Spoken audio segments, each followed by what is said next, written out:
Good evening, everyone. Welcome to the Cape Charles Town Council Public Hearing Regular Meeting, October the 20th, 2022. Can I get a roll call? Buckholz present. Holloway present. Bennett present. O'Brien present. Grossman present. Fulmer present. Let it be known we've established a quorum. Can I get everybody to rise for a moment of silence and the Pledge of Allegiance?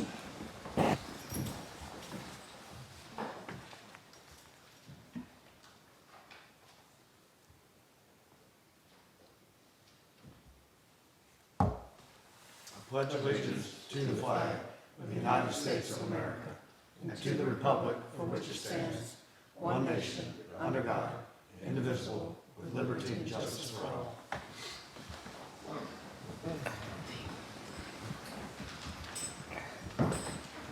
Okay, we're going to move on to our public hearing. 3A, proposed text amendments to 4.2J, accessory dwelling units, and 2.9, definitions associated with accessory dwelling units. At B, zoning text amendment, application to remove proffers recorded from the Northampton Circuit Courts as instrument number 09002549 as part of the Keck property rezoning affects the tax parcels 90-19B and 90-19A, 90-29-3, 90-29-4, 90-29-2, and 90-29-1. Do we have anybody signed up, Ms. Libby, for Nobody has signed up to speak tonight, but I did get an email submitted in writing. Okay.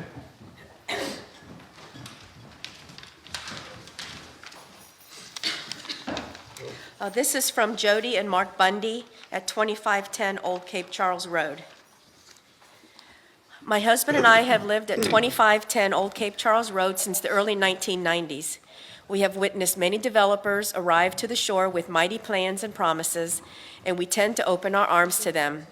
And sadly, we all know that we wish we had vetted more. Dickie Foster was the exception. He had a plan that included landscaping, abundant trees, property setbacks, and a dark sky concept. The deal in 2008 with the 15.611 acres, parcels 90-19A, 90-29-4, 3, 2, and 1, between the Kecks and the town was a sad day for the surrounding rural neighborhood. To increase the density from RE, low, to R3, high density, in exchange for 17-plus acres for a deep well was, in my opinion, too extreme. R1 would have been more conforming. This density only helped the Kecks in the planned sale of their property and should never have happened. This is history now, but at least they did consider the rural surroundings with the proffers they put in place. Removing these proffers only tells us we are of no concern to the town. The same 15.611 acres was purchased by Angelo Manuel, General Builders, LLC. And the sad story continues. Mr. Manuel was permitted to break ground on one of his 4 planned quadplex buildings without water and sewer. This is a real head scratcher. As a homeowner, we would never be able to break ground until these permits were secured. Furthermore, Mr. Manuel was able to sell this one building recently and still no water and sewer. The owner, Krista Mansfield, CEM Investments LLC, is not complying with the dark sky concept. How would you like to live across from this? See first photo attached. In late September, my husband and I heard rumors of workforce housing slated for the remaining property owned by Mr. Manuel. We paid a visit to Town Manager John Hosey to see the plans. There were no plans. We were told this was in the early stages and that Mr. Lance Marine was great and wanted to help our town by building the very needed housing. Only a week before the October 4th Planning Commission meeting, we received a packet in the mail with a letter from Mr. Marine. Here are our concerns. We know nothing of Lance Marine except that he is a managing partner of Winmar, a commercial real estate company. According to Ms. Nunez at the Planning Commission, he is vested in our community. He owns a home and adjacent lot in Bay Creek. We learned he has been talking with the town since April. Mr. Marine has an option on this tract of land, but he wants all the proffers removed, such as the 100-foot setback and vegetative buffer. All of these would probably fit right into the Northern Virginia area that he is familiar with, but this does not comply with what the Eastern Shore is all about. Currently, he can build 84 units on this property for workforce housing. Does he want to challenge this density as well? This is a gray area in his letter, and we are definitely being kept in the dark with no plans.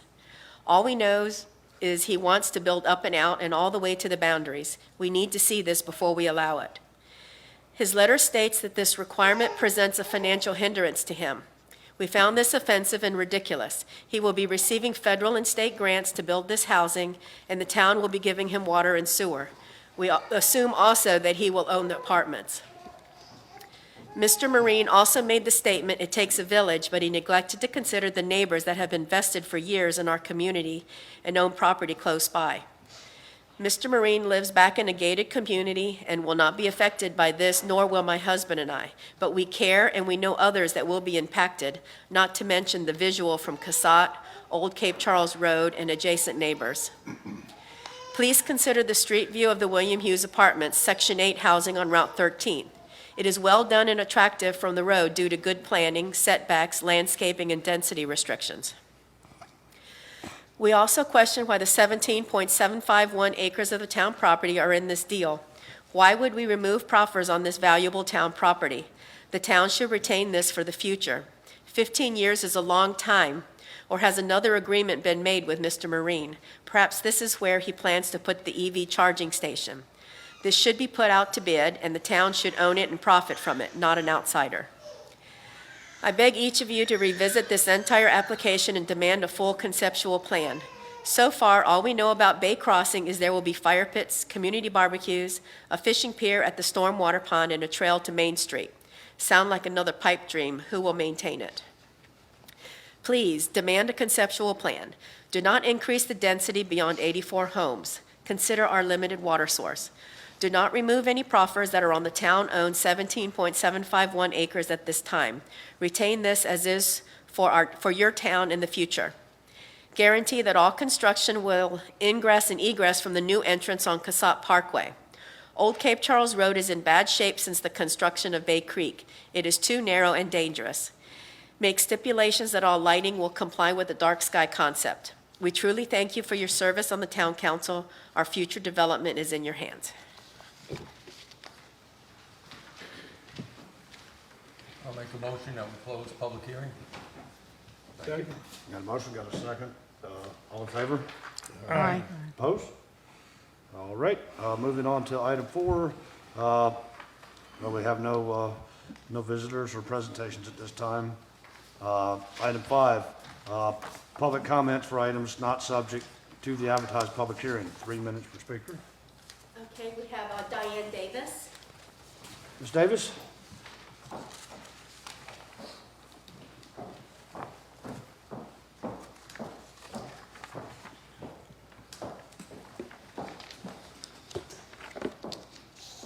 Mr. Mayor, members of the Town Council, Town Clerk, Town Manager, I am Diane Davis of Jefferson Avenue, resident.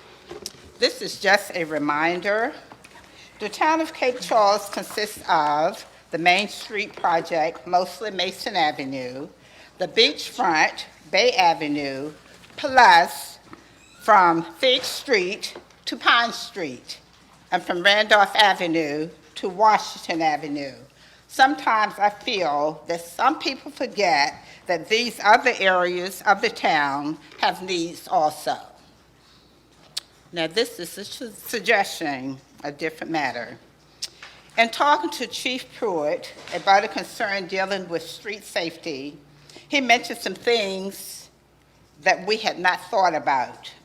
I would suggest that the manager and council consult with the chief of police about street safety needs of our town from time to time.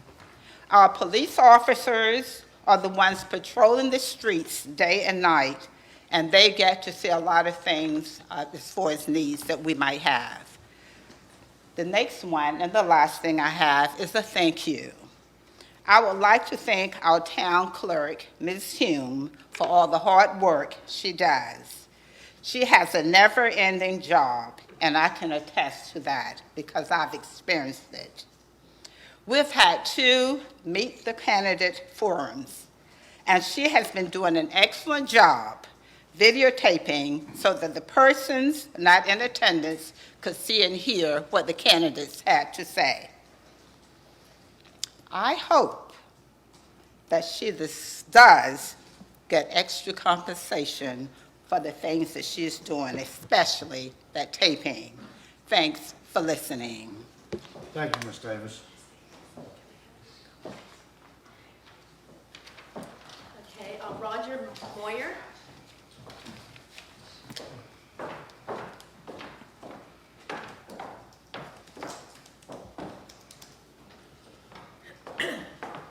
Good evening, Mr. Moyer. Good evening. I'd just like to tell you a story tonight. Just over 50 years ago, Westford, Vermont, small town, hardly over 1,000 people. I was named principal of the small school. And one day, an 8th grader came up to me and he said, "Mr. Moyer, what are you reading these days?" And I said, "Well, Stuart, I mean, I've got a lot of stuff to do, and and I race motocross on the weekends, and I'm not really doing a lot of reading." And he said, "Well, I've been reading Alistair MacLean, and I really like him, and you should read him sometime." So I took Alistair MacLean, Stuart up on that, and I read The Guns of Navarone and Where Eagles Dare and all sorts of stuff. He's written more than 25 books, and just Stuart and I began comparing things and so on. And finally one day, I came in and I said, "Hey, Stuart, I found an author that you might like." And I said, "It's Colin Forbes, and I think he writes a lot like Alistair MacLean." And so I just want to say, with you as my witnesses, that I would like to thank Stuart Ashley for teaching me. And one other thing, passed out tonight, or Ellen did for me. As you may know, we want to, this year, in our townwide read, we want to pick a book that was made into a movie, and we want to show that movie at the Palace Theater on Sunday afternoon, February 5th. So we'd like to have you, if you can think of a book that was made into a movie, write it down. Write down several.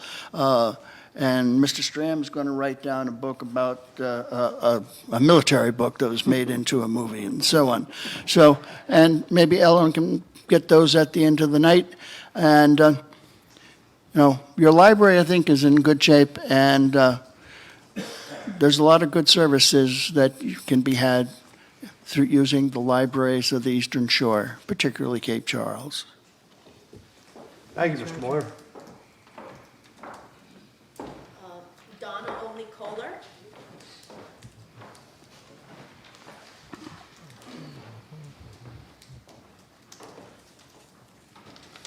Good evening, Ms. Kohler. Hi, how are you? My name is Donna Olney Kohler, and I live at 711 Tazewell Avenue. I'm here to comment on the proposed plans for a new town hall. I asked the town council and town of Cape Charles to include non-gender bathrooms. We serve a diverse community, and by community, I mean our employees, residents, visitors, contractors, consultants, who will all use these bathroom facilities. I am not here to make this into a trans issue, although I am an extremely proud parent of a non-binary child. The addition of non-gender bathrooms makes sense for the diverse populations this building will serve. There are many times a person needs privacy, whether they don't feel well, they need to nurse their child or pump to help a child of the opposite gender, help someone with mobility issues, change a baby's diaper. Sometimes a person just wants a few minutes without others coming and going. Since we're building from the ground up, we should be proactive and include all that we serve. I thank you for your time. Thank you, Ms. Kohler. Nobody else has signed up. Okay, thank you very much, everybody. Up next is the consent agenda. Included in that is the approval of the agenda format, approval of the minutes, approval of the August 31st, 2022 financial report. Can I get a motion to approve the consent agenda? So Make a moved. motion that we approve the consent agenda. I'll second. Mr. Mayor, before you vote, I just wanted to let you know, I put out another copy of the report.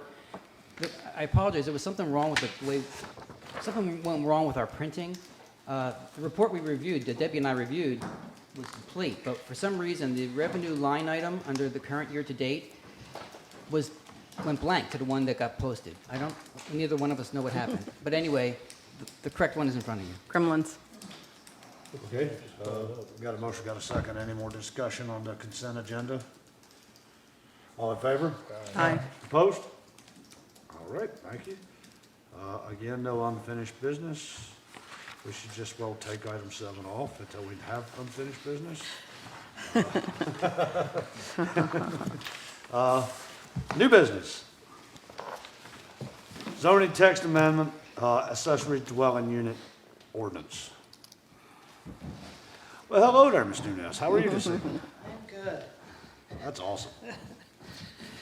Sorry, I slightly missed the start of the public hearing process, but with that said, we did bring this to you before September 15th to the Town Council, the revised zoning text amendment. As those recall, we've been at this for some time. This is our second full attempt at presenting an ordinance that would meet the Town Council's approval. You sent us to public hearing, so the Planning Commission held their public hearing on October 4th. At that point, we reviewed the documentation. There were no public comments that were offered, and the public hearing was closed. We then discussed that proposed ZTA 2022-02 document, and we offered the following corrections from the Planning Commission: to remove all the ampersands from the zoning text and insert the word "and" in its place, show accessory dwelling units as uses allowed by right in compliance with the requirements of Article 4.2J to the following zoning districts in Article 3 for the RE or residential estate district, for the R1 single-family residential district, R2 the residential mixed district, and R3 residential multifamily district. And this is in response to the fact that we would no longer be doing this as a conditional use permit. And then to correct a misspelling item. With that said, Commissioner Grossman voted to recommend adoption of this zoning text amendment 2002. It really should see 02 again. Sheesh. What's wrong? As amended with all the corrections listed above, and was seconded by Commissioner McCoy. And the motion was approved unanimously by the Planning Commission. You held your public hearing this evening. I'm available to answer any questions you may have, but we would recommend that you adopt the Planning Commission recommendation. Have a recommendation? I have a question. Okay, You want to wait until after we get a motion? okay. Yeah, I'll make a motion, Mayor, to adopt ordinance 2022-1020A, text amendments to Cape Joel zoning ordinance sections 4.2J, section 2.9, and various uses in section 3.1 regarding accessory dwelling units. Second.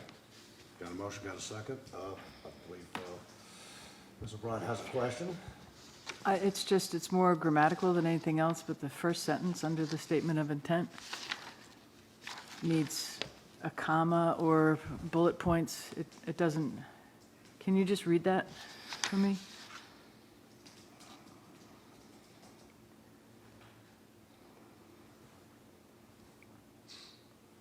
It's listing things, right?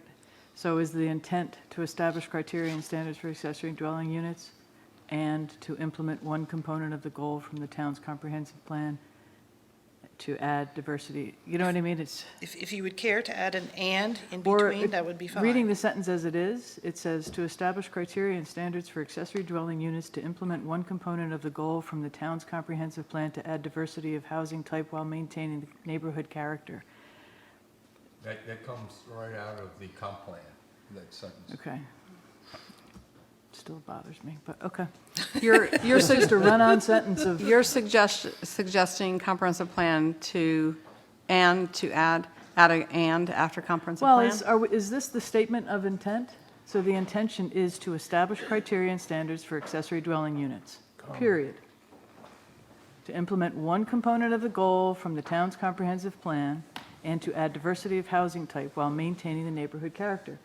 Because when you read these things, it's kind of gibberish as it is, but the initial statement doesn't really need to confuse people. If I understand it correctly, I think it's actually correct. as it is. Okay. Standards for accessory dwelling units to implement one component of the goals from the town's comprehensive plan. Period. Part of that plan to add diversity of housing. That's Right, not- I agree. It's not an additional action, so actually, this is correct. I disagree, but, okay. Yeah. Okay. It's I a long just- sentence, just talk. It's a very If long you go sentence, to and the it's, Yeah, it is. But again, if you go to the goals for the comprehensive plan, it has then to add diversity. no, I agree with that, Okay. but the rest of the words are not needed then. It's just a long run-on sentence, that's all. That's really why I said it's more grammatical than anything else. I think it should be something that people are comfortable reading, and that sentence just went on for me, so. That's all. Any more discussion? Any more comments? No? I move for adoption of ordinance 202210, 20A, adopting text amendments to Cape Charles zoning ordinance, section 4.2J, section 2.9, and section 3.1, B, /3.2B, /3.3B, and 3.4B regarding accessory dwelling units. Whereas Cape Charles zoning ordinance is in compliance of ordinances established zoning regulations for the town of Cape Charles and providing for administration and enforcement of the regulations. And whereas the zoning ordinance classifies the territory under the town's jurisdiction into districts, and within each district, a set of regulations for the use of land, building structures, and their size, construction, etc. And whereas, at their September 15, 2022 regular meeting, the Cape Charles Town Council indicated that further zoning text amendments should be considered regarding accessory dwelling units in the Cape Charles zoning ordinance as a result of public input received during the public hearings associated with the September 15th zoning text amendments. And whereas the proposed text amendments would add a statement of intent regarding accessory dwelling units to sections 4.2J, add additional definitions to transient occupancy, kitchen, bathroom, bedroom, and sleeping area, add additional criteria that accessory dwelling units will not be used as short-term rental units and may be used for 30-day or longer units as a long-term rental, as well as may be used as overflow residential space for members of the family and guests of the property owner, require own municipality-issued trash receptacles for the ADU, obtain annual certification of zoning compliance, and submit an annual affidavit of safety compliance for the ADU, and remove conditional use permits requirement, and add as a by right use to each residential zoning district in the town. Whereas pursuant to Code of Virginia 15.2-2285 and 15.2-2204, as proper notice, public hearings were held by the Planning Commission and Town Council, and the Planning Commission reviewed and deliberated the proposed revisions and approved them by majority vote, making recommendation for Town Council approval of the revisions made to section 4.2J, section 2.9, and section 3.1B/3.2B/3.3B and 3.4B regarding accessory dwelling units as attached now.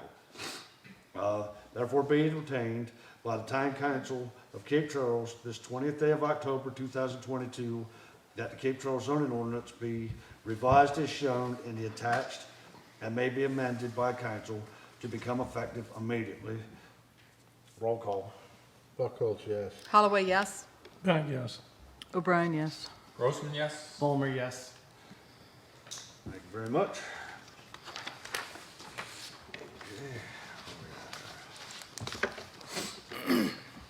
All right, item B, text amendments, zoning text amendment, removal of proffer statement as part of Keck property rezoning. Again, last month at your council meeting on September 15th, we brought this matter to you for consideration. From that, you did vote to send this out as a zoning map amendment / zoning text amendment, 20022-03, to public hearing to consider lifting / removing the conditional zoning proffers that were identified as the Keck property proffers, and had originally been accepted by the town on November 13th, 2008. Again, just as reference point, at that point, the parcel was one entire parcel, just over 33 acres. On Old Cape Charles Road, it was owned by Alan and Gail Keck. And at that point, they came forward, they petitioned for a rezoning and offered certain proffers associated with that. Said rezoning was only looking to change the map that I gave you below, the left side colored map, and rezone that from RE to R3. The right side with the blue stripes would stay as an RE zoning, but the proffers would be applicable across the entire lot. Since that time, the property has sold multiple times, has been subdivided a few times as well, so it is no longer a total of 33 acres under one common ownership. There are multiple owners now involved and are all subject to the proffers. Since then, we've had some development occur on the land, as you're aware of. Enforcement of the proffers has been challenging, to say the least, and in addition, we've now been approached by a developer for doing some workforce housing on a portion of the property, just around 11.5 acres, not town-owned parcels, but that is actually owned by General Builders LLC. And again, that 11.5 acres is part of the the yellow hatch mark area parcel. In those conversations with our workforce developer, he has indicated some barriers and impediments that we have been working through over the last few months, trying to see if we can reach a resolution on those to make this a more potential lot for development.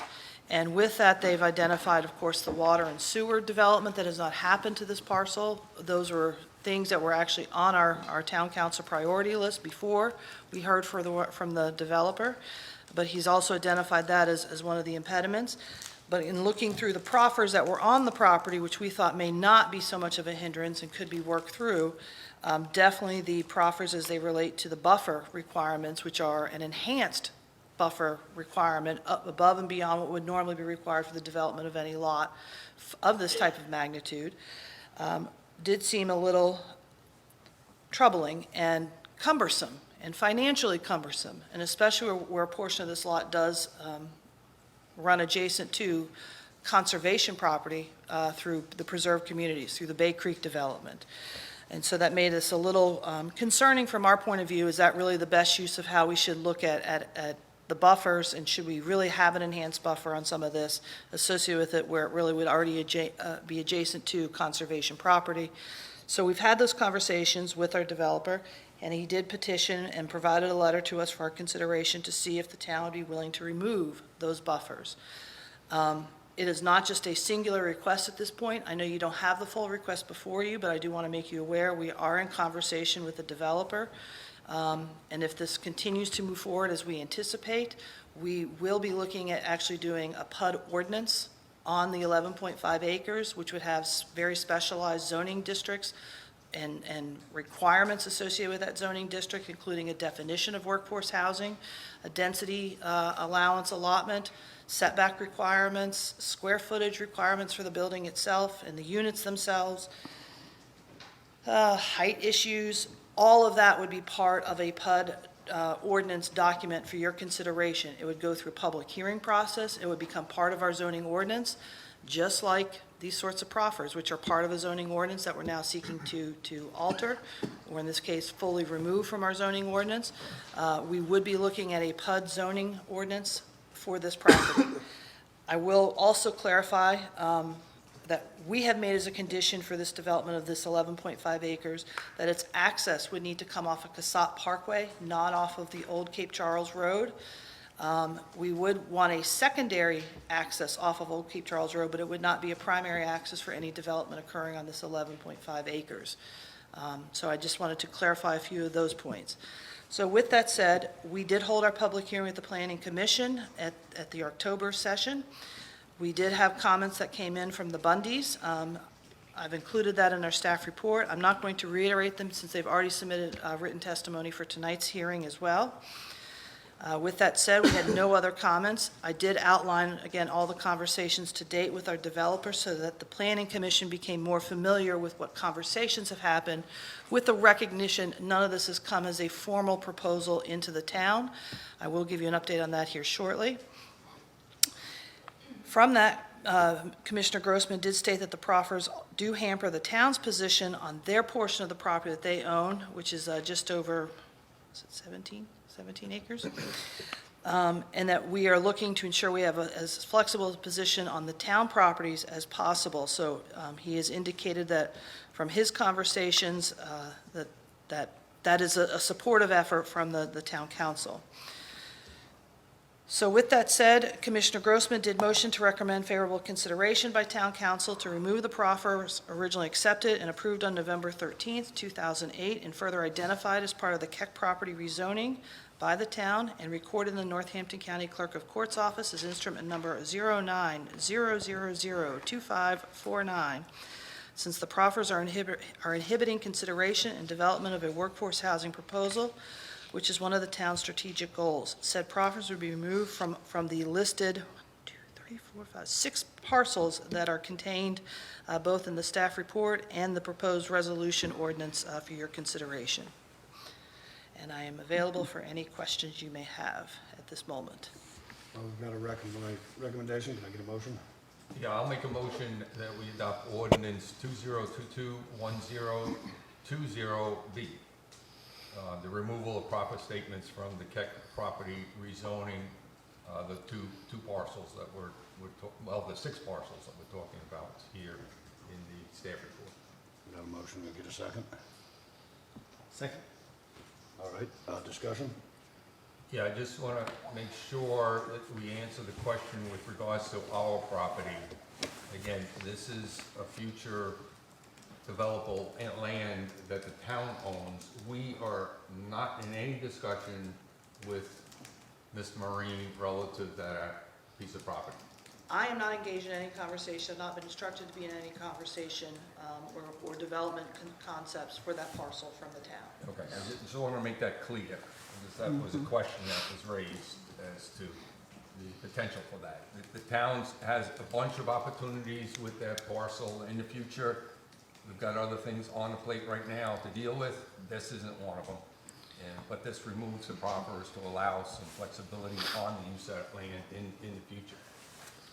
So before you take your vote, I would like to inform you, I did have a conversation with Ms. Marine this afternoon as we started to talk about what would be the next steps if this should be approved this evening. He will immediately start working on closing on the property because there were some other hindrances that had prohibited the closing of the property, not from his side of the table, but from the current owner of the property was not able to move forward with the closing until recently. So they will now move forward for that closing. He will also start working on the legal aspect of preparing a draft PUD ordinance for our consideration. He will also be working on a conceptual plan, site plan, and some other drawings associated with said site plan, both on the units and the site layout as a whole, which will be done by the end of November and submitted to the towns for their consideration. So I've talked with our town manager this afternoon, and we will tentatively at this point schedule that for your December, what's the date? 15th, maybe? Thank you. Yeah, Your- your December regular meeting. Your December regular meeting for your input and review, and potentially to start to pass that out and authorize the staff to move that out to public hearing processes starting in January. So we just wanted to make you aware that we are ready to start running with this as soon as we think we are there, and this would be the last vote to make happen for us to make that go. Just again, clarity with regards to passing this in his closing. There is nothing he can do to this land until he takes those next steps. That's correct. With regards to the PUD, so. Yes. So is the transaction or the sale of it contingent on the proffers being removed? I won't say it's contingent. It's an issue or element associated for him to even submit a proposal for us for the workforce housing project. So he would buy it either way? Probably not at this point So because it would be contingent on the, So I won't say the sale is contingent, but yes, his choosing to move forward with that transaction is dependent upon this. Because this is a true signal and step that he feels needs to happen to show a good faith from our side that we are coming to the table to solve some of the impediments on the property as a whole. So yes, I think he would probably draw back the reins and pause if this vote was not occurring this evening. So Bundy's had some good points, and the fact that this is going to be a PUD for this development allays some of those concerns that I had. I'm curious that he wants the proffers removed as a part of it, but he is okay with the addition of all of those things you just mentioned as part of the PUD document that he's going to have to Yes. abide by? So, And you didn't mention buffers in there, so I'm still interested in some type of buffer as part of that PUD document. and we do, we have landscaping requirements in our ordinance today between zoning districts, types of zoning districts, et cetera. I did want to comment on that again. The buffers that were outlined in the proffers were a whole additional layer. They were looking to add an additional Yeah, I 100 understand feet along 3 sides of that property. And so I can definitely see it for the side along the Old Cape Charles Road. It made it a little less unclear why you'd want it along the sides, especially where there's already an existing tree stand on the side closest as you go towards Route 13. I'm terrible on east-west, sorry. And then definitely with the preserved communities coming into play, they have changed some of the land designations, and their land to the other side, the side as you go into town, is identified for preservation. So no longer there's a need or concern that those tree stands would be eradicated in whole. They would not. But in that regard, yes, we do envision that there's, of course, landscaping requirements in our ordinance today that they would have to adhere to for that. They are proposing a subdivision of the 11.5 acres, so it would be developed in stages. So part of that subdivision will show a road going down the center of it, so we'd have a new road coming into being as part of that subdivision. We actually talked about that very issue and what are the controls that the town has associated with this if certain things don't materialize. So the concerns expressed by the Bundys is a valid concern of saying you're taking off these protections that we already have. Why remove them before we have something in their place? At this point, we still have quite a bit of leverage relative to this development. He needs water, he needs sewer. You are wholly in charge of whether water and sewer go to that parcel or not. So if we don't achieve the associated PUD zoning language that we want and need to move forward on a development, then you don't give water and sewer. So that is how this development cannot happen or move forward without your approval and tacit agreement on all the components of the project. So I appreciate the fact that the entrance is going to be on Cassatt Parkway, but I'm curious again as to what is considered a secondary access from Old Cape Charles Road, sure. as there is already a curb cut, if you will, or a concrete apron there Right. going into that one fourplex that's been built. Again, as part of the due diligence efforts, we've actually done a call with VDOT to talk about what would they allow under their transportation access guidelines. They've also indicated they will not approve the use of a primary entrance off of Old Cape Charles Road. They also stress that they would like there to be still a secondary entrance for public safety purposes so that the police, fire, EMS would still have access and ability to get in two different paths into that project. So in that regard, VDOT would be the one to dictate what those entrance sizes would look like and put those limitations on them in concert with the town, because we would also be part of that site development plan. We haven't laid out the actual entrance sizes from Old Cape Charles Road as well as for Cassatt Parkway. Again, we have quite a few hurdles to overcome and studies still to do, But- including traffic generation patterns, turn lanes that would be required, or access or egress patterns that would have to be established coming off of Cassatt Parkway. But yes, that's already been a firm position from VDOT relative to any access off of Old Cape Charles Road. They don't want there to be no access, they do want a Well, limited. there's access now, and I guess that's my point. Is this going to be a second access? There'll be two. There's access onto this to property. other 4 parcels. There are actually 5 parcels in total under that yellow hatch mark design. The 11.5 acres has somewhat of what I would call a flag lot design, so it's a thin strip coming off of Old Cape Charles Road, then it blooms out to the full square, where the bulk of that acreage sits on the Cassatt Parkway side.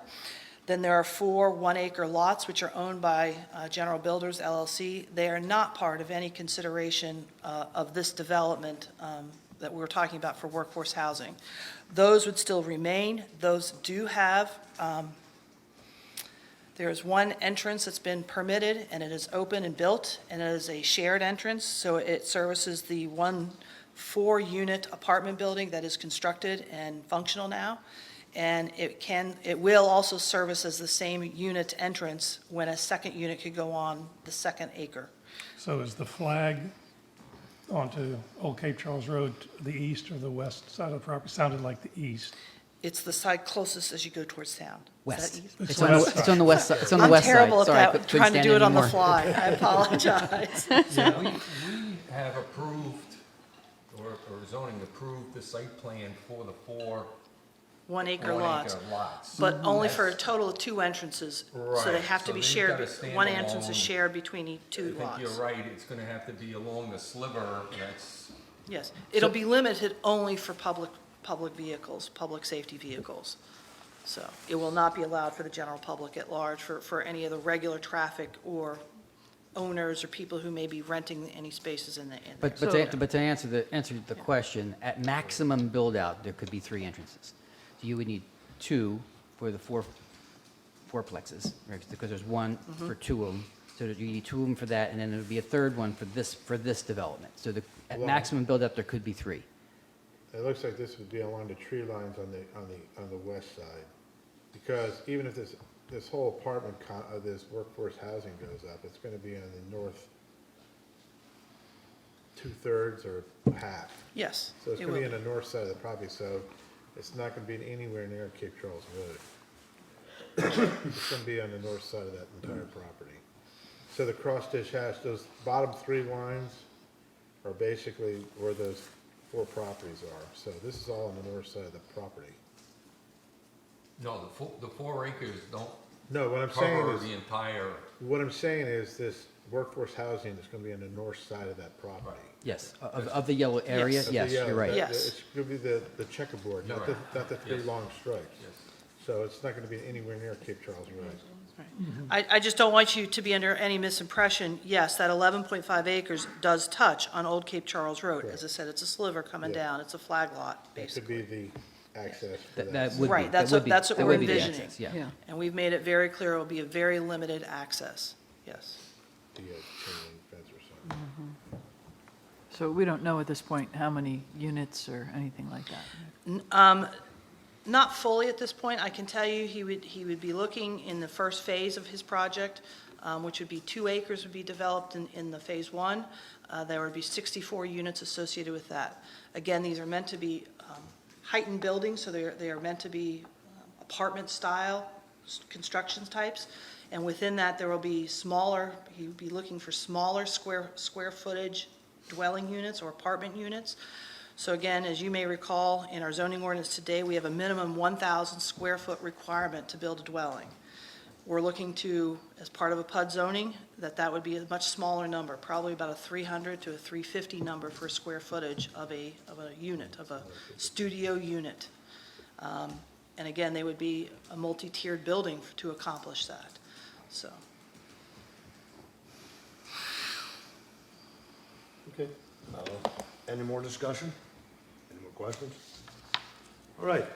Ordinance 20221020B, adopted text amendments to Cape Charles zoning ordinance, removal of proper statement of the Keck property rezoning. Whereas Cape Charles zoning ordinance is compilation of ordinances, established zoning regulations for the town of Cape Charles and providing for the administration and enforcement of the regulations. And whereas the zoning ordinance classifies the territory under the town's jurisdiction into districts, and within each district, a set of regulations for the use of land, buildings, structures, and their size, construction, etc. And whereas at their September 15, 2022 regular meeting, the Town of Cape Charles Town Council voted to send a zoning map amendment zoning text amendment 2022-03 to public hearing to consider lifting and removing the conditional zoning proffers that were identified as the Keck property proffers and accepted by the town on November 13, 2008. And whereas these proffers were agreed as part of a conditional rezoning of a portion of then tax map 90-3-A comprising of 33.195 acres off of Old Cape Charles Road, and more commonly identified as the Keck property with all proffers applicable to the full acreage and were recorded in the Northampton County Clerk's of Courts office on December 31st, 2008 as instrument number 09-000-2549. And whereas the town has been in discussion with the developer about developing approximately 11.5 acres of this land for workforce housing and have identified possible impediments to such a project, specifically the existing Keck proffers. And whereas pursuant to Code of Virginia 15.2-2285 and 15.2-2204, after proper notice, public hearings were each held by the Planning Commission and Town Council, and the Planning Commission reviewed and deliberated the proposed revisions and approved by a majority vote, making recommendation for Town Council approval to remove the proffers originally accepted and approved on November 13, 2008, and further identified as part of the Keck property rezoning by the town and recorded in the Northampton Clerk of Courts office as instrument number 09-00-2549. Since the proffers are inhibiting consideration and the development of workforce housing proposal, which is one of the town's strategic goals, said proffers would be removed from the following properties: 90-19-B, the owner of Town of Cape Charles, locations 2443 Old Cape Charles Road. 90-19A, owners General Builders LLC, it's on Old Cape Charles Road. 90-29-3, owners General Builders LLC, locations 2401 Old Cape Charles Road. 90-294-4, General Builders LLC, 2403 Old Cape Charles Road. 90-29-2, CEM Investments LLC, 2405 Old Cape Charles Road. 90-29-1, General Builders LLC, 2407 Old Cape Charles Road. Therefore be it ordained by the Town Council of Cape Charles on this 20th day of October 2022 that the Cape Charles zoning ordinance map be revised as shown in the attached and may be amended by council, to become effective immediately. Roll call vote. Buckholz, yes. Holloway, yes. Bennett, no. O'Brien, no.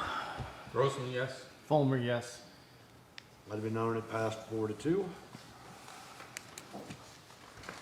Question, Mr. Mayor? Yes.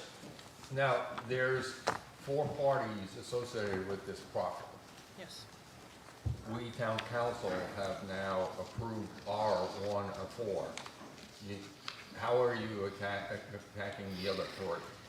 Okay, so at this point, I will work with your attorney. We will prepare the associated documentation to be filed in circuit court that will nullify the resolutions of proffers that were sitting out on all these parcels. It's in multiple documents since there's been transfers of this property over the years and subdivisions of the property, so it's in subdivision plats, it's in deeds, et cetera. So we will be tackling that, getting all the named nomenclature and where it's been recorded in the various documents into that resolution. And then we will have all parties execute their signature on said document and get it recorded. All right, so with this, does this give you authority then to sign for the town of Cape Charles as one of the Your 4? town manager Town will sign, manager? Okay. yes. Yes, Okay. okay? All right, item C, resolution of intent. Zoning ordinance text amendment to section 4.5 off-street parking and loading standards. So, Mr. Mayor, if you'll recall, last month when we had our work session regarding the municipal center, one of the issues was the size of the parking lot, and that the zoning code required that certain amount, and there was no accommodations for golf carts or shared use and all of that. So what we would like to do is address that have the zoning ordinance looked at and addressed to accommodate those things. This resolution just allows you to start that process.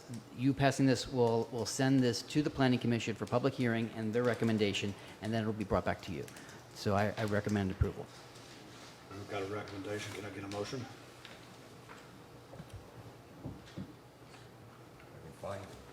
Make a motion that we adopt resolution of intent 2022-1020 zoning ordinance text amendment to section 4.5 off-street parking and loading standards.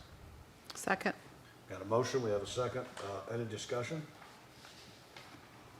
With no discussion, I move for adoption of resolution of intent 2022-1020 zoning ordinance text amendment to section 4.5 off-street parking and loading standards.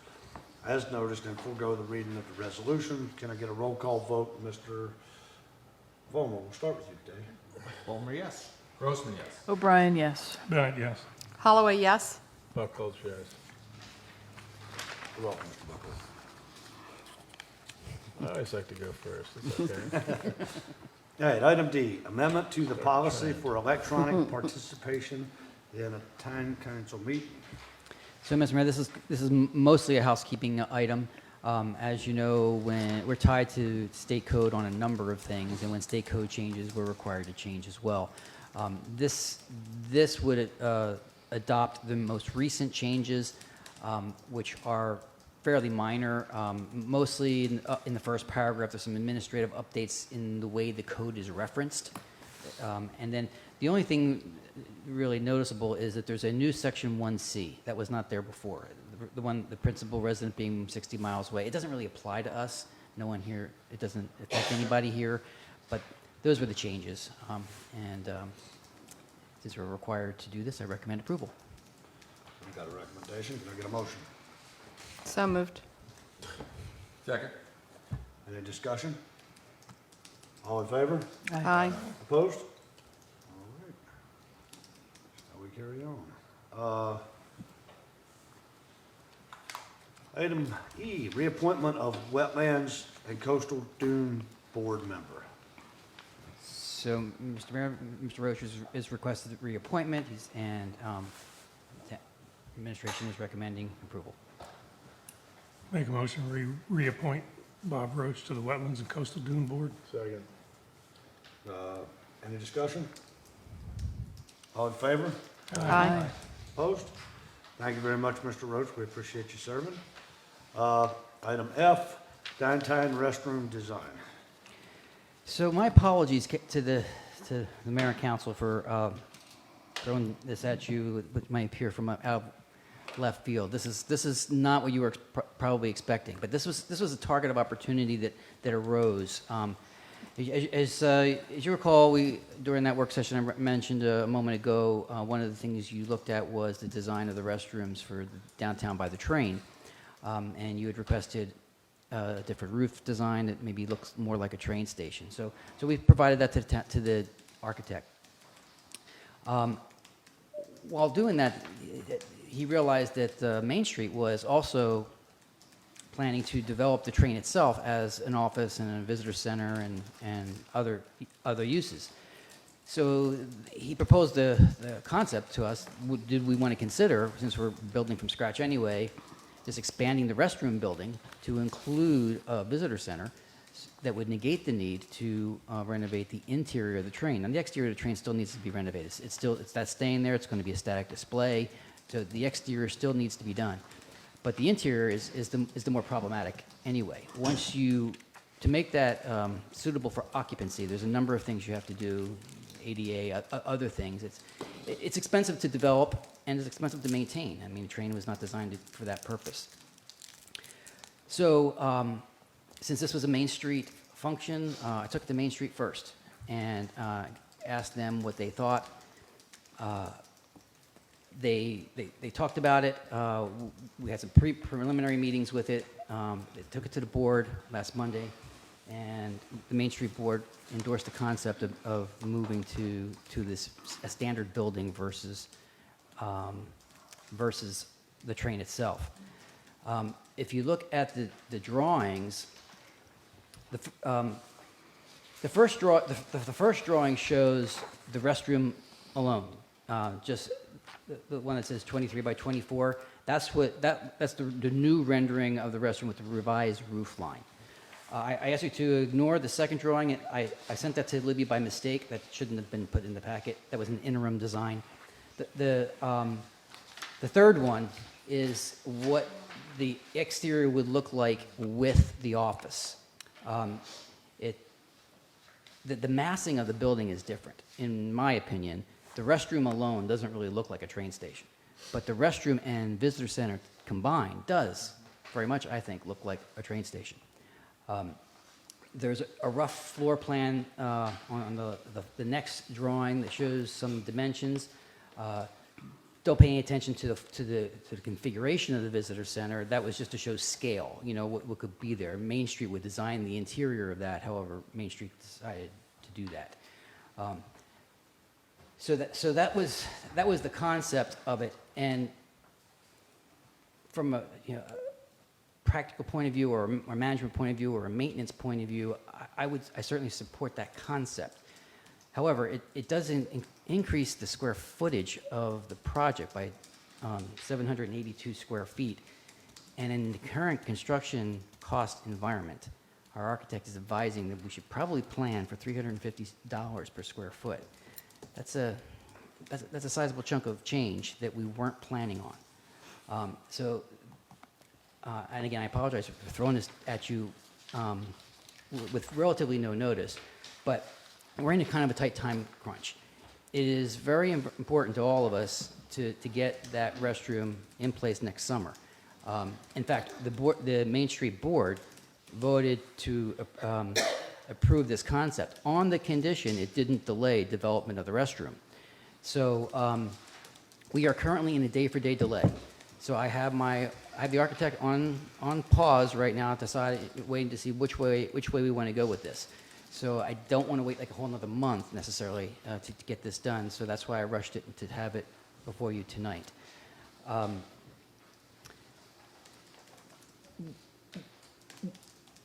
Let me just go through some budget numbers for you. For the restroom part itself, just the restroom, okay?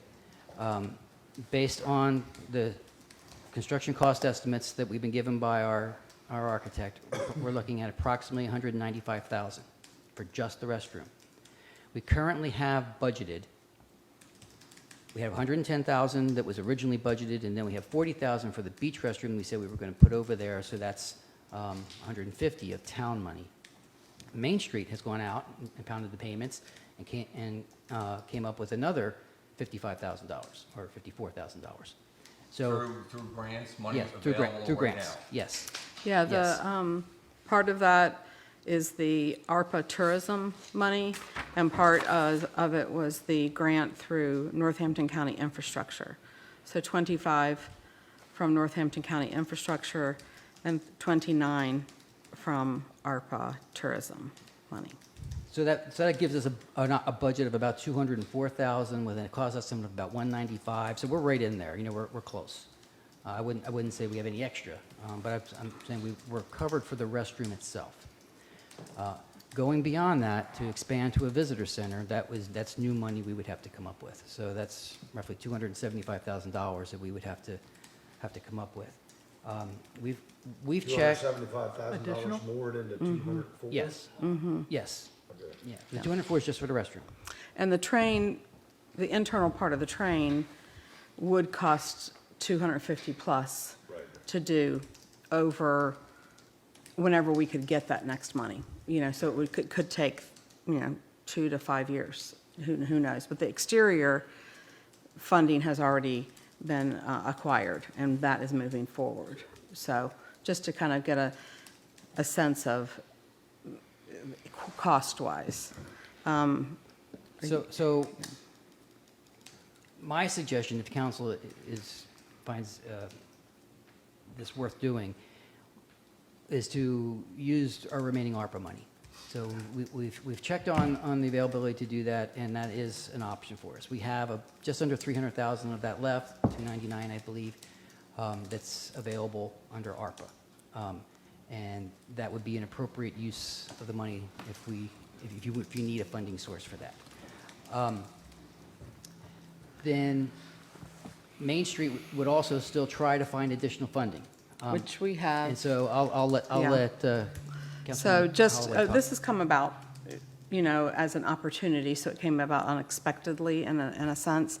One of the, the roles that I play for town council is to serve on ESVA Tourism Commission, and then from that, we have the Northampton County Infrastructure Committee that allocates the grants and things like that. So 3 of the 4 folks on that, I shared this design with, knowing that Main Street had made the decision to support it and that we were going to be talking about it tonight. And it is not an official word. It doesn't have to go through the full county board of supervisors, but of that committee, they would be, they feel like they could contribute $100,000 to this project, which, as you guys know, I've been trying to work on because of, number one, the amount of tot tax that the town contributes to the county, and this is perfect for the infrastructure cost, kind of been doing that. This would not take away from the bathroom, bathhouse concept that we talked about for the beach area. It doesn't, it doesn't shift money. We would be able to get more money whenever we're ready for that. So the 40,000 will stay right where it is? Or is it still getting shifted over? It's Which being 40,000? shifted.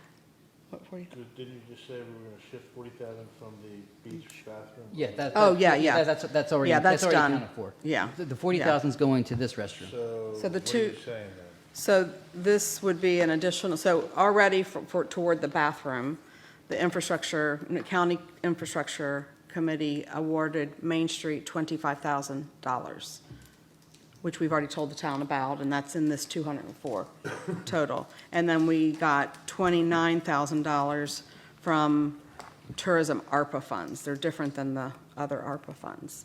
So $29,000 toward that Main Street. Yeah, I was just getting at the point about. So in addition to any of those numbers, we have, and a tentative, depending on what this group comes up with, $100,000 to go toward the visitor, because they were going to support the internal visitor center within the train, a portion of that.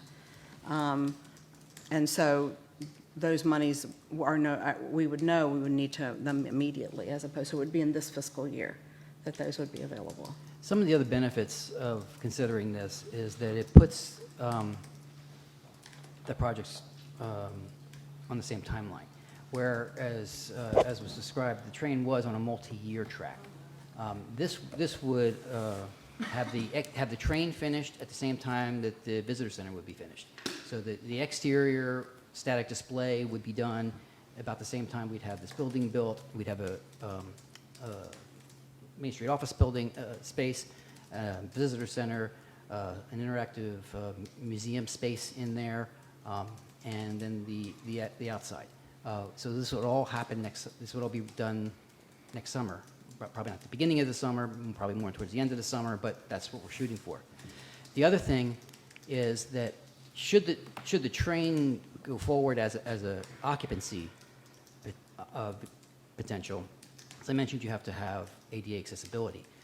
That's difficult and not attractive. The plan currently was to put a ramp behind the back of the train, the south side of the train, so that you didn't necessarily see it. However, if you forward think, eventually someday the Canoni Railroad property is going to be developed. Town plans have always been that the western edge of that area would probably be an open space or park. Therefore, if that happens, the south side of the train is no longer the back of the train, that's the front of the train, and that's where the ramp would be. And so That's not necessarily very attractive. So, And those considerations are going into these architectural drawings as well, that it would be seen from both sides. So where is this in relation to the train? So Right thi- next door. Which way? on the west. No, Oh, east side, sorry, east side, towards Strawberry Street Plaza. Yeah, sorry. Yeah, so it, now, as a caveat, I still would need to have discussions with Canoni to increase our footprint. When we originally put the train there, Canoni very generously extended our lease at no cost for the train. At that time, I asked for an additional space for a restroom, which they agreed to, but this now takes us a little bit beyond that. So I am going to have to go back to them again and ask for a little bit more space. So contingent upon your approval and that approval, then we would move forward. This will be such a nice compliment to their building. It'll make you kind of have to move along, right? So I mean, again, I was nervous about bringing this forward. It was a lot of money up front. I definitely support the idea. The concept makes so much more sense than trying to renovate a train. And I'm just, frankly, going to be honest, I'm just scared that that's going to fall into the town's lap someday, and then we're going to get stuck with it. And so, so I was a little nervous about the cost. But once I heard that we got $100,000 help, now it definitely has my support. I would recommend that we move forward. So, John, can I ask you, $100,000? is Main Street going to occupy some of the space? Yeah, so I was going to make a comment, and/or Bill and Karen can contribute as well. But currently, Main Street has to rent. So it's about $12,000 with utilities and et cetera a year. So if the town, if the town wanted Main Street to pay rent, kind of back, like to keep it clean, that would be one way. So you look at the $80,000 that Main Street gets. That could be a way to move forward. The key to this is that we don't have a visitor center Right. of this capacity that would be managed throughout the year for visitors and residents because of the train history perspective of it. The accessibility has always made me nervous. You guys know I've been the train, champion forever, but it has made me very nervous of what physically we were going to be able to do and be able to get this kind of movement out of it. The square footage is a little bit bigger than kind of initially because we realized we would need storage for the visitor center, rack cards and maps and all of those things. So that's what that storage kind of is. And like John said, the office desks and things wouldn't be arranged. That's just the architect kind of throwing something in there. So it would be best set up to accommodate flow of visitors and Main Street office and meeting table, as well as the interaction center piece. Who approves the 100,000? So the Northampton Infrastructure Committee for Northampton County is our members from the ESVA Commission that live in Northampton County. So that is Clarice.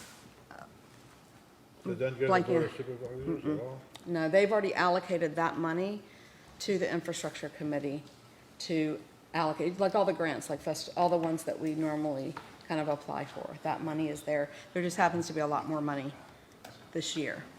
It just seems, I know the construction costs a lot, but it just seems that adding on relatively empty square spaces compared to 6 bathrooms, and that cost is Yeah. higher than what it costs for the bathroom space, just doesn't, right?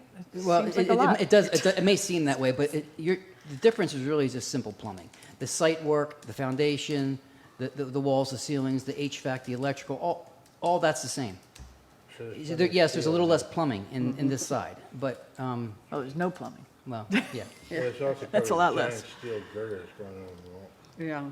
across the whole building. I know, it does. It's like, and one of the things that I'll throw out there, because the Main Street Board was very, very clear about, we cannot let this slow down our bathrooms. We want to support this, but we cannot do that. And so, yeah, the building would need to be built all at once, but if, for example, we were not ready to move the visitor center and the museum piece or whatever to open by the time the bathrooms can, we just close that off. And that comes in another phase. I will add that some of the internal kind of costs, Main Street will probably seek downtown investment grants through the Main Street program, the DIG grants, and there's another couple of grants. They're $25,000, they're not, gigantic, but there's no way we can speak to those today, but we will continue to pursue those things and just make this the focus of that. I mean, the Virginia Tourism has a lot of investment in this type of a project. I see Carol Evans in our audience tonight, and Carol knows she, gave birth to the Chesapeake Bay Bridge Tunnel Visitor Center, which we value and use so much and will continue. But that came about in a project of pulling resources together to make happen. Am I right, Carol? Yeah. And those people send off people to Cape Charles. Main Street will be responsible, which is why we wanted the Main Street office there, aside from saving the rent, is, the executive director's office would be there, and it would be, the person power would be volunteers to kind of, what So are they those would man hours? it, really, Yeah, so that was what the plan is for the internal of the train. It's just a matter of, our energy is focused and happy to move forward in that direction, but we're scared. Like, where are we going to get those dollars? And we've always been. That's why we've done it in phases. Like, we can make it look good from the outside. And these storyboards that John referenced would be, all around the train. So somebody could be standing in any direction and see, oh, this is what the Nandua did, and this is where this was delivered, and this is the history kind of along, just as well as that with the interactive piece. All right, I got a question. You brought up the ARPA funds. What have we discussed to use those funds on previously? Were we taking from, that we thought we were going to use those ARPA funds for, transfer them over now to? So far, our total allocation was just over $1,057,000. We have spent $121,000 on the harbor inshore breakwater. We spent $584,000 on the design and engineering of the municipal center and the library. We spent $42,000 on a police car and $10,000 on fire department air packs. That leaves $299,000 left. And we had no discussion. We currently have no. I just want to make that clear. Council has not designated that for any purpose as of yet. So me and you had a conversation yesterday, and we went kind of a little bit back and forth, and I was a little bit weary about, I'm not gonna lie to anybody here. No, It's no. a lot of extra money Yeah. to be spent. And I told John, I said, I need tonight to think on this. And I actually, after thinking on it over the night, I think it's, we gotta do what's best for the town as a whole. And I think part of being inviting and stuff, I think that's where I'm at with it. But I did want to make sure we're not taking from Yes. Peter to pay Paul Yeah. with the harbor money. So, And Mr. Mayor, I should share that when John first brought the concept to me, I ran the other direction as I know fast you as I told could. I tried not to be I knew- negative. I knew I had to start with Tammy. I tried to be open-minded, but I said, I'll need some time.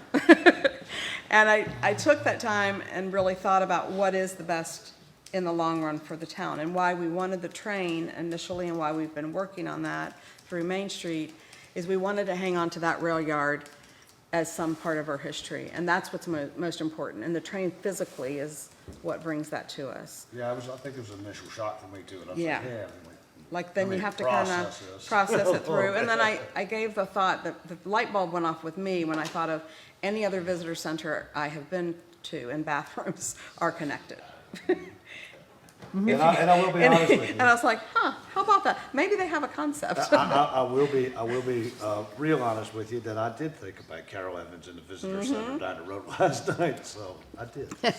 So, Tammy, you had mentioned something about a museum, like is Yeah. the idea that our existing museum No, would no, be- no. There would just be within this space, like if I had to just kind of dream it a little bit, on the walls, there would be artwork that would Okay. represent the actual, what the rail yard looked like. But there would be we would hope to have like interactive children types of things that would be in there that would help them learn about what the train was, what the trains did, cargo, all those types of things. A mini museum. Many, A but mini not in museum. any way taking place of our wonderful museum, and not, and almost kind of encouraging people to then to go there, if you want to see It would be X. great to have like a TV, and hire Yeah. somebody that's got a great voice to do a story, and just have the pictures and just. Yeah, I think absolutely. that helps. Anyway, all right, so we got a recommendation. Oh, I got a No, there's question. comment, there are lots of Okay. comments. Oh, I've been looking the other way the whole time, I'm sorry. That's correct, you had your back to me.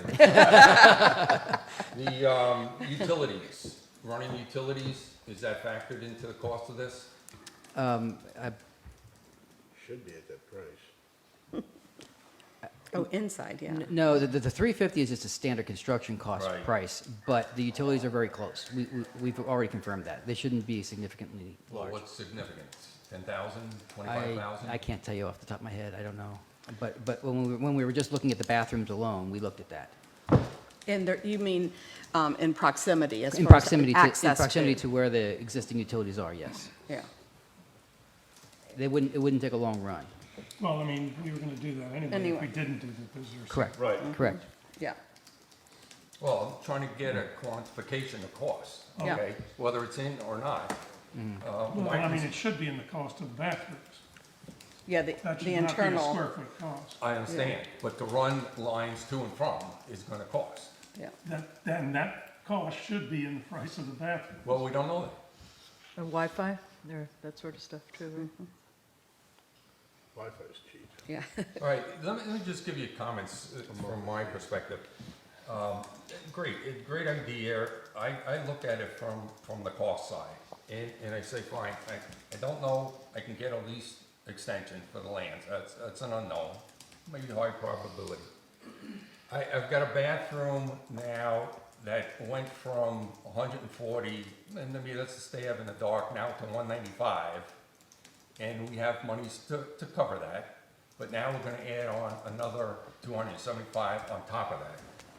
We're gonna dip into the ARPA funds. I'm looking at, and I'm scared to death on the new town center. The fact that we have now estimated just roughly $5 million, and that's what we kind of threw out there initially, with a $300 per square foot, which is, in my mind, unrealistic. The cost for me in the ARPA area can be funneled over, and it still will not cover what the amount that building is gonna cost. And we can hang our hats on potential grants, we can hang our hats on the utility sale if that goes through. So there's a lot dealing with this. I'm of the opinion we should just stick with the bathrooms. We can always add on later, yes, it's troublesome, but we're talking a lot of dollars. If we were talking 50 grand, that's one thing, but we're talking 275, and that's even tentative. That's from the architects without any particular designs other than conceptuals in front of us. So I have a problem of supporting this. So can I address that? So Councilman Grossman brings up a good point, and I did, because I'm concerned too. I'm very concerned about, obviously, the municipal center is our #1 priority. And I'm concerned about that too. So I went, frankly, like Debbie and I called it, we went looking for coins in the cushions. Yes, the ARPA money made sense to me as a funding source, but we have other resources available to address some of the concerns you mentioned. Specifically, and if you recall from budget time, the general fund balance, we set certain goals for reserves. We exceeded those goals by 700, even if you underwrite the reserves for the harbor. So we have the 30% for the general fund, and even if you take 30% for the harbor, because they can't sustain themselves, take that away from our last audited number for a fund balance, we still have available for appropriation $754,000 available in the general fund that could be pulled out if you needed to. In addition to that, this year, as part of the fiscal year 23 budget, we had a surplus. We had $147,000 that we allowed to fall into fund balance this year. So that's another $147,000.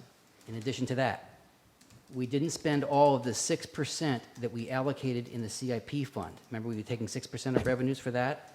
There was $82,000 there that we did not spend, and that fell to fund balance. Taken in total, all of those things is almost $1 million. So I'm just saying that we have other sources besides that ARPA money. And again, my feeling is the 5 million is an understatement for that particular, but that's just my feeling. I don't disagree with you.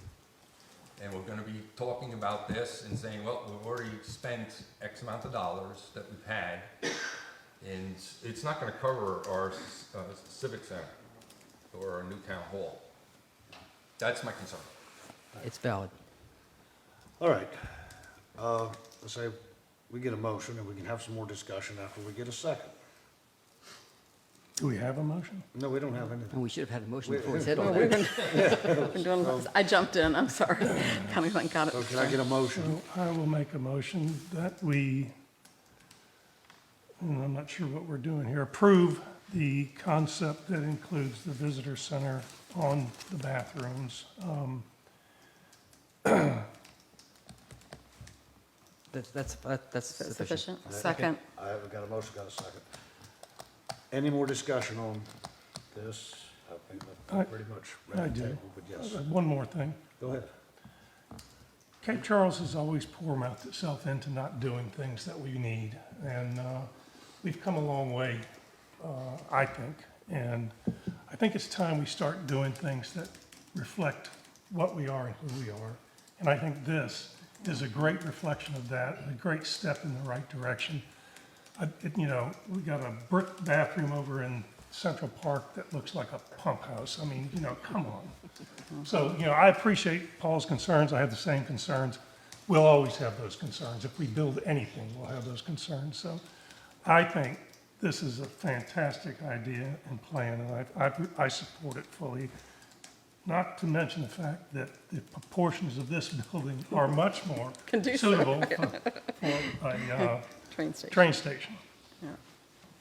Well, where I landed last night, and to touch on Councilman Grossman, where I landed at last night,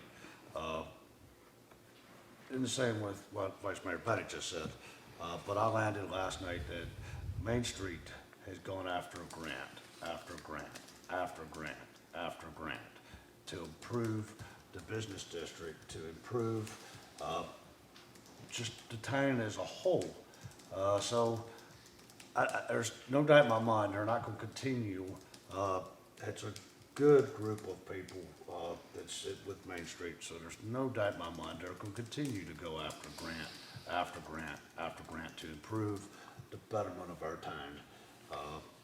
And I know it's a lot of money, and that's where I took it, when he told me yesterday, I literally took a Sticker shock. Same reaction we all had. So, Yeah. and I was really more asking, the two questions, the one about was the 275 additional and the ARPA funds more for clarification for, so that way everybody, it was clarified what everybody knows what it's gonna be, but yes. I'm full for, the betterment of the town and can definitely support this, so. I guess a question, a point of order here. If this proceeds, when do we get to the budget discussion and move the monies or approve the monies or the use of ARPA or what have you? Does that have to come tonight with this? I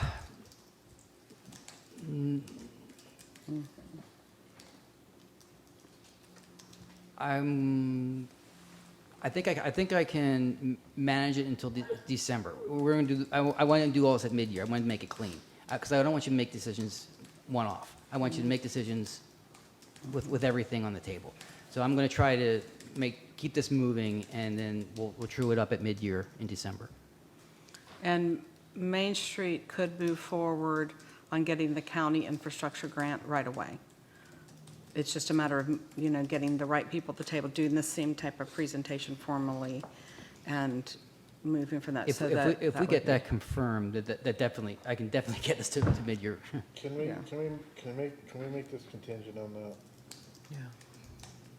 I'd rather make sure that the money's there before, because I'm with Paul on this. Well- It's a little nerve-wracking, actually. We can do that, but be advised, then we're still in a delay. So we don't move forward until we get that. But I just want, and I'm okay with that, I just want you to understand that. I get that, but I just don't want it coming out of some place where it shouldn't come out of. Well, If I we're mean, coming there's in- money in the ARPA funds to I cover get that, but if we yeah. don't get these grants, I don't know. There's money in the ARPA funds To cover it. As So- it's Even if we presented, don't get that 100,000. The ARPA, and I yeah. Don't. doesn't want us matter, to delay. that just saves 100,000 of ARPA funds for Right, us to use. and I really want, that's why I really went forward with this with the county, because I think we need that as the citizens of Cape Charles. And if we can save some more than an ARPA money, then we use it for something I'm else. not Then, for holding if that's the case, then can we leave the 40,000 for the bathroom up on the thing, leave that money where it is then? No, because then we don't have enough to cover it. No, 'cause- But if we get the 100,000. And we don't have the 100,000. No. This is money in hand. Well, and the 40 isn't going to do If we get the beans. 100, if we get the 100,000, then we can review. We can talk So, about so, that. so if I could offer a compromise, that, if we get the 100,000, there's 40,000 less that would be spent out of ARPA that we can then put to the beach bathroom later. Yeah, because 40 is not going to touch the beach. Well, I know that, bathroom. but I'd rather leave that money there if we can. But I get what you're saying. Okay. All right. Any more discussion? Got a motion? We got a second? All in favor? Aye. Opposed? Nay. Passed 5-1. What's next? I want to thank Bill and Karen for being here tonight. They've done a lot of work to get us to this point, and I appreciate your being here. Town manager comments. All right, couple of things, Mr. Mayor. First, some encouraging news. In one of my weekly reports a week or two ago, I mentioned that we were talking to VDOT about sidewalk repairs. I have a schedule now, and if you've noticed, if some of you've seen some of the white painting on the sidewalks, there's some on Mr. Grossman's sidewalk. Those are designated for replacement. So those are the blocks that are going to be replaced. Okay, and they will be starting to make those repairs the week of October 31st, starting along Bay, Washington, Jefferson, and Madison. But they will be working through February. So anyway, it's good news that we're getting some. So they did. I think that grinding project was a good first start. Now they're going back and fixing the ones they couldn't grind. How much money is in this one? I don't know what the contracted value is, but So that's something we get a grant. It's gotta be large, because It's gotta be there's bigger. broken pieces all over. It's gotta be bigger And than it's the $1 Bay, million one we had before. Washington, and, well, No, they're I think all starting over there. it's- So they're starting at oh, Bay, it's like the Washington. other one that Yeah, was it's not, all okay. over. Yeah. I saw some marks somewhere, Yeah, and I wondered. you it's can like, see the what's wet that- what's paint that on the symbol for? sidewalks. Yeah. The crews were here this Oh, good. past week, Okay. identifying the places. Then Okay, it sounds like it's way bigger Yeah. than the last one, we got $1 million. Yeah, it seems like a great effort. So Good. So good. Thanks to VDOT for that. There you go. Also, just wanted to report we are, with the help of Virginia American Water, we are making some very good strides at the wastewater treatment plant. Our dissolved oxygen and ammonia numbers are really looking much better now. We're making progress pretty much on all. They put together a whole matrix of things that we're tracking, and we're making progress on just about all of them. So I've been very encouraged with that. They've been just what our folks needed. That's the help our folks needed. So the last thing, I'd like to make a plea, request, whatever you want to call it, comp plan. A week from tonight, we have not gotten any comments from any council members yet, just saying. I have it in my backpack. Does that help? It's getting closer to my. So, you all liked the format that Katie did for the design guidelines, and she's working on putting it into that format again. But if you don't get those comments to her by Monday, so you got the weekend, okay? Please, this is one of our most important documents. Please take the time to look it over and get those comments to Katie no later than Monday, okay? Appreciate that. That's all I have, Mr. Mayor. Okay, thank you. Mr. Buckholz, we'll start with you tonight. No, Buck, yeah. I know. meant to say, I was. Said he looked Hold this on, way. stab. Were you looking at Andrew? Mr. Full, I will start Mr. Full. That's funny. Hey, take a compliment when you can get it.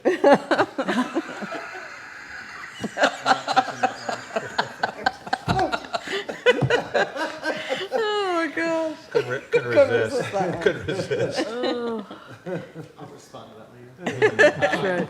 All right, so who's talking? You. So I had a few things based on input I've gotten from residents, but the first on my list was just addressed by John when they were coming back to finish the sidewalks.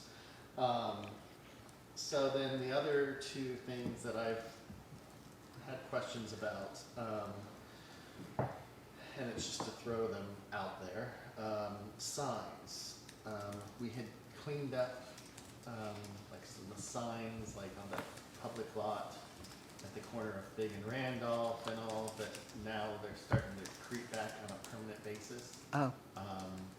Like not for an event, but say for example, I know there's one for the Oyster Farmers Market that I realize happens every week, but now it's been there nonstop for several weeks. Yeah, it shouldn't be there. And I thought it was just supposed to be something like come down the day after an event, go up a couple days before. Well, they shouldn't be on public Okay. Yeah. anyway.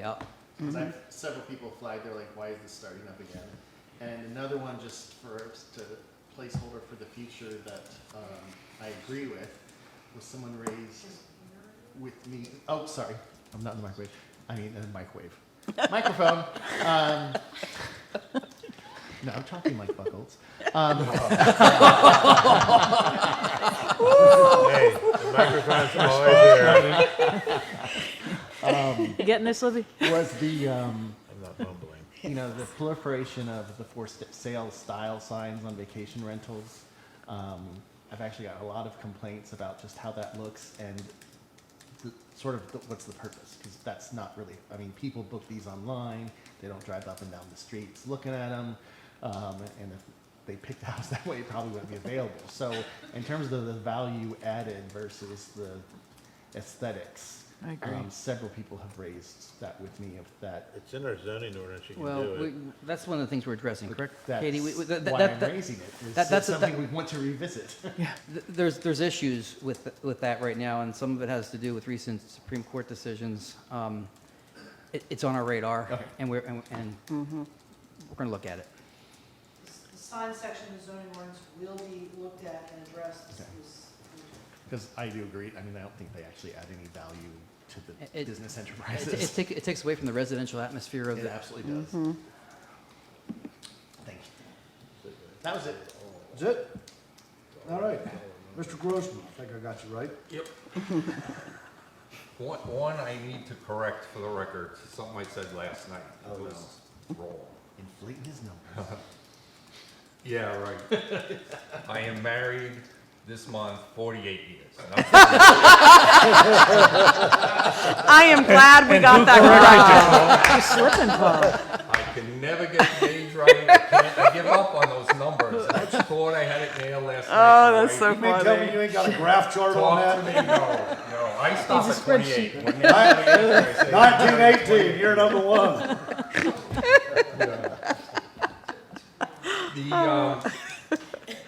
As I was preparing for last night and going through short-term rental stuff, I came across a bill that has been submitted to committee that some of the staff is relaxing requirements surrounding short-term rentals. So we'll get that out, but that's something that we need to be watching in the state legislature with regards to a number of things, one being short-term rentals. But when we put our list of priorities that we submit then up to our legislatures, that's gotta be an item there that we say, hey, we don't like it, okay? And the removal of parking requirements is one aspect of that. Wow. All right. I'm setting up with Katie Nunez, a coffee hour with Kate on October 29th, that's Saturday, 10 o'clock. And what I want to invite people to is the future land use map in our comp plan. I think people need to further understand what that is relative to the current districts and what it's pointing to in the future. Now granted, it's gonna be beyond our 1024 cutoff for comments, but it's gonna be before we actually have a public hearing on it. I think by inviting the public for an hour on nothing but that aspect will go a long way to further explaining and engaging the people here in the town. So I just wanted to let you know that you'll see through Facebook or whatever, notification for Saturday, 10 o'clock, 10:29, coffee with Katie. That's all I have. You're buying, right? It's a catchy name. He's buying. It's Oh, yeah. here, right here, right here. I would have just waited right before the election if I was you. No. He's blushing over there. I was just going to ask that we could maybe schedule we had talked in September about having kind of a debrief with business owners and town staff about what worked, what didn't work. I just didn't want that to fall by the wayside, and we can get that scheduled and have Chief Pruitt attend as well, because there was a lot of things I think that we need to better understand that went on this summer, just so we don't repeat those things next summer. Yeah, that didn't get scheduled because it never was really well defined. Yeah. The more we talked about it, it started to grow, and I never left with any sense of what we're supposed to do. I mean, who's supposed to be there? I mean, Well, I think guess- I think it's a valid point to get feedback from the business owners on, their feedback from the summer. A lot of people said last summer was like the worst summer from the standpoint of visitors and that sort of thing. So just to understand that or have that. Is there a way to connect with Main Street? We do a that's what I monthly was going to say. Maybe Main a Street Main Connect maybe meeting. do that in association with the Main Street Connect. That And would the be focus, that subject matter could be, and then what I don't know from kind of legality-wise, can we make it so that town council can attend as a group, like individually? So, Or can we have the chief of police attend? oh, sure. Right, I'm just saying okay. it would be a meeting if all of us attend. And so I'm just asking logistically how we can work that out so that all Right. members are there to listen in I person. think what Alan's saying is we should have a town hall meeting, invite the businesses, invite everybody here, and let them talk directly to council, so that council Right. hear everything that they have I just to think say. that's going to be hard, since they already meet monthly. They are in a space, kind of unless we host the Main Street Connect I here. understand that, but I think council, Oh, how funny. Okay. There you go.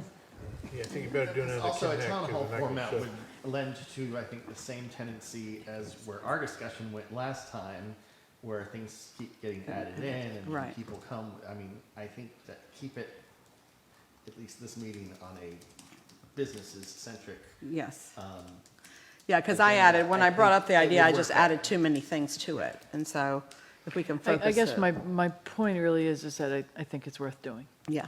However we define it, Well, we I should do think- it, just not do it. so how about this? I agree with what they're saying. How about, I know you want to hear staff's opinion too. So how about let John do what he does and talk to his staff and give you a good and a bad and an ugly, somewhere in the weekly report or something. This is what town staff saw while they're right there. Coffee with the mayor. No, John? I'm not sure I I'm understand. volunteering you for work, John. I was gonna say, Don't volunteer for any more work. I was gonna say coffee with the mayor sounds better. All right. There you go. I'm not fighting the concept. I'm struggling to understand how to do it. And especially if it involves all of council, we have a very full schedule with lots of meetings already this fall. I was So- suggesting on the same night that a Main Street Connect Yeah, would be, and then- as and many that's- council that could be there would be there.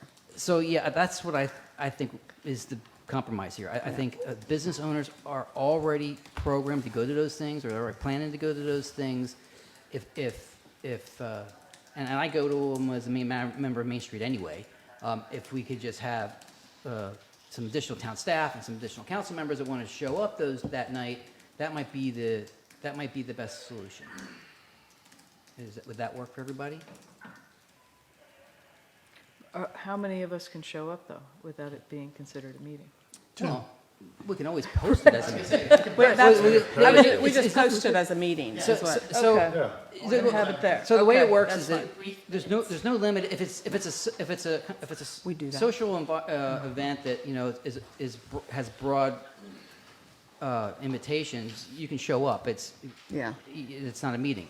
If we're going to conduct town business, that's Right. different. Right. And this straddles that. I mean, if you're going to actually talk about town business, then we do have to post it as a meeting.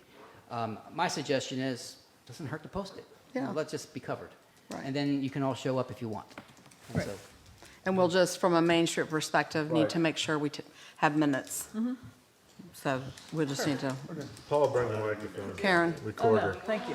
serve wine and beer, so the format of what this meeting needs to look like. I don't see, That's not a Probably a problem. better idea, then. Not a problem. We'll start early. Yeah. I'm fine. Will you work with Karen and? Sure, no problem. So is the chief going to be there and talk about street safety? Main He's Street asleep in the Connect, corner. Street safety. Are you sleeping back there? He's listening to his radio. What'd you say, sir? Main Street, not Main Street, yeah, the Main Street Connect meeting that is going to be a council meeting as well.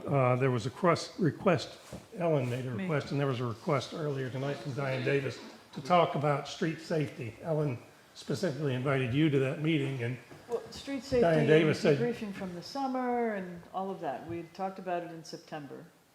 Tammy brought it up. What date? You don't have a date. First Monday in, You'll get an email. first Monday in November. Are you, so you're going to do it at the 7th or do the, because that might be busy with Face to Friday stuff. What about December 5th? Because then it's, you've gotten through your first two. Yeah, the December will be fun. December 5th? Do you A have lot on the plate for November. do you have a venue for the December 5th meeting yet? No, so we can do it right now, and get it here. We got our November meeting here. Okay, Okay, all right. December 5th, chief. I'll let you know. It's walking distance. You done? Are you done? Oh, yeah, thank you. All right, that's bad. so I had the opportunity to go to the BML conference and also the mayor conference at the beginning of the month. Mayor's first for a day and then BML, and would encourage, Tammy and Paul were both there as well as town manager, and I don't know that everybody's been, but if you haven't been, you should go. It's a good conference, there's a lot of vendors there, there's a lot of good information there, but the biggest thing, and it was even bigger in the mayor's conference because it's smaller, is the ability to meet with other towns and talk to people about things that they're doing and compare what we have versus what they have. There's a lot of little towns in Virginia with a lot of neat people in them. And they were all there at that meeting. And, at Yeah. the mayor's, it's just one each, as opposed to VML, there could be 3 or 4 per. So that balloons to a bigger conference, and it's a little more difficult to make contact. But the mayor's conference was excellent, so appreciate the opportunity to do that, and would encourage everybody to try to do that as they come up in the future. And you can get your FOIA certification taken care of while you're there, which I did, and I just forwarded it to Ms. Libby. But I thought it was interesting that, and Paul referenced this last night, the short-term rental session, the same things that we think we're the only people going through, everyone's going through, and the 3 things, noise, parking, and trash, are the biggest issues. So it was very good to be amongst people that are looking at solutions and knowing that we can count on other people. I don't think we took anything from that session to specifically do other than we're in good company. But I think we can call upon them. So it was a very worthwhile time. I wanted to thank Donna Only Kohler for her comments tonight. We did take into account with the new bathrooms, and they're all unisex bathrooms, but we want to make sure when we're doing town hall that we do address that in a positive way and making that welcoming. I wanted to thank the Planning Commission for their endurance and perseverance with the ADU. We just you kind of pass it through, and it's like, ooh, check, but you did a lot of back and forth work, and we appreciate what you do regularly, but in particular for this. And it was exciting to see the street cleaning kind of underway. I hope that's going well. And then the last thing I have, as you guys, I mentioned earlier, I'm our representative for ESVA Tourism, and I was so excited to get Virginia Tourism's report about Northampton County and specifically Cape Charles. So I brought that to you tonight, just as kind of FYI. The county being, had an increase of 65.9% in visitor expenditures from 20 to 2021. That's $41.2 million. And the growth, as far as overall, Northampton County is like leading the state in that impact from a tourism perspective. So I thought that was really interesting information. They were certainly excited about that. Libby's going to put this in the minutes. I gave it to her so that others, but those links that are kind of attached and on the back are really good for you to take a look at if you have time to do that. And that's it. Mr. Buckholz. Now, Mr. Buckholz. Hey, I just want to, I'm going to concur with what Ms. Davis said about Libby. You've done a tremendous job over these last few weeks dealing with all that stuff. And I also want to thank Ms. Davis for bringing up the fact that there's more to the town than just the business district and the harbor, that we really need to start paying a little bit more attention to. And I know with the VDOT thing, that's going to be a huge plus. I'm sure we'll get some nasty grams about that, but I'm sure we'll get a lot more kudos than nasty grams because it's just human nature. But I just want to make sure we don't forget about the rest of the historic town and some of the other outlying areas that, we don't talk about that much sometimes. That's it. That's it? Yeah. All right, I got a couple of things. First, I'm gonna go back, talk about sidewalks a little bit.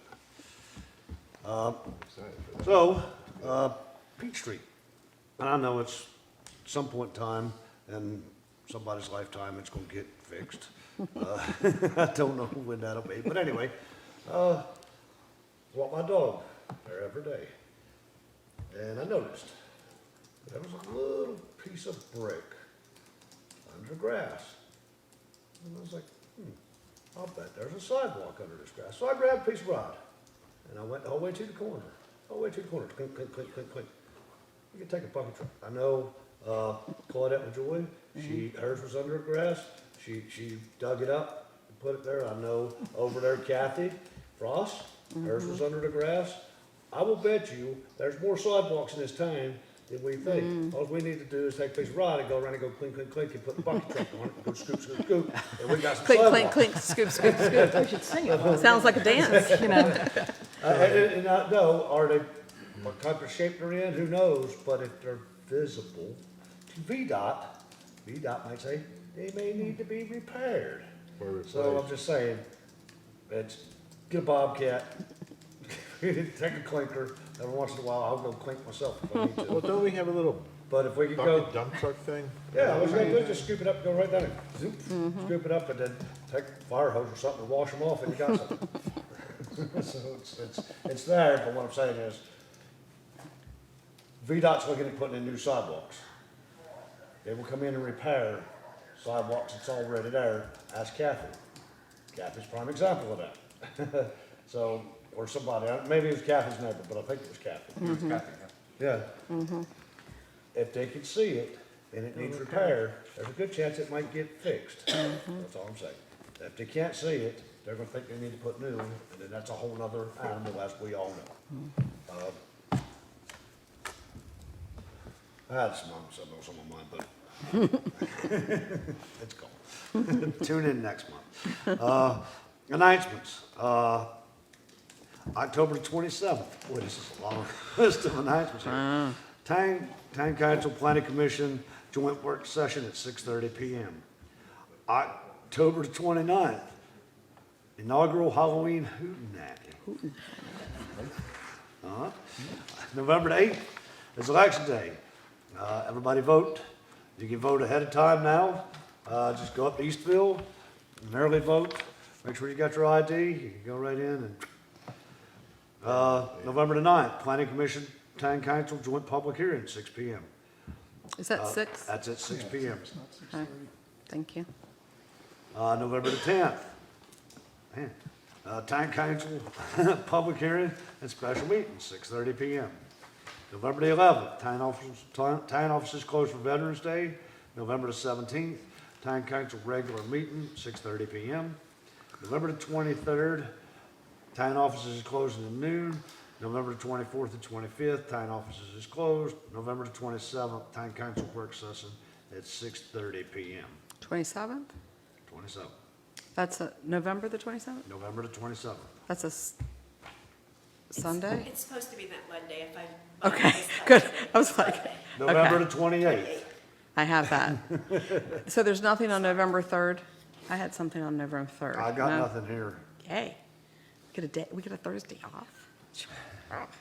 With all of that being Right said, now. can I get a motion to adjourn? So move. Second. Second? Second? Second. All in favor? Aye. Opposed?